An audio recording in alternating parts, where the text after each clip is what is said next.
தீபிகா வணக்கம். தமிழகத்தில் 6 மாநில உறுப்பினர்கள் இருக்கின்றார்கள். அவருடைய பதவிக்காலம் ஜூலை 24ஆம் தேதியோடு முடிவடைகிறது.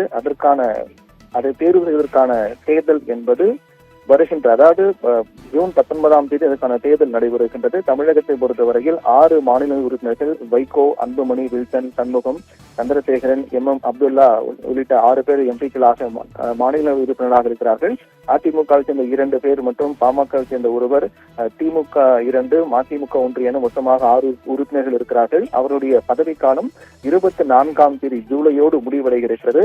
அதற்கு முன்னதாக ஜூன் 19ஆம் தேதி தமிழகத்தில் இருக்கக்கூடிய 6 நாடாளுமன்ற மாநிலங்களவை உறுப்பினர் பதவிக்கான தேர்தல் நடைபெறுகின்றது.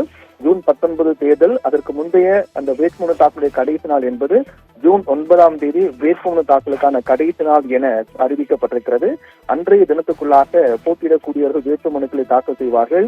இது ஒவ்வொரு கட்சியில் இருக்கக்கூடிய சட்டமன்ற உறுப்பினர் எண்ணிக்கையின் அடிப்படையில் இந்த தேர்வு என்பது நடைபெறும். அதன் அடிப்படையில் பிரதான கட்சி ஆளுங்கட்சியாக இருக்கக்கூடிய திமுக மற்றும் அதிமுக ஆகிய கட்சிகள் அவர்கள் சார்பில் வேட்பாளராக அறிவிக்கப்படுவார்கள். அந்த சட்டமன்ற உறுப்பினர் எண்ணிக்கையில் இந்த தேர்வு என்பது நடைபெறும். 9ஆம் தேதி கடைசி நாள், வேட்புமனுக்கான கடைசி நாள் 9ஆம் தேதி. அந்த வாக்குப்பதிவு என்பது 19ஆம் தேதி நடக்கிறது, ஜூன் 19. அன்றைய தினமே காலை 9 மணி முதல் மாலை 4 மணி வரை இந்த தேர்தல் நடக்கிறது. ஜூன் 19ஆம் தேதி தேர்தல். அன்றைய தினமே மாலை 5 மணி அளவில் அதற்கான தேர்தல் முடிவு என்பது அறிவிக்கப்படும் என்று தெரிவிக்கப்பட்டிருக்கிறது.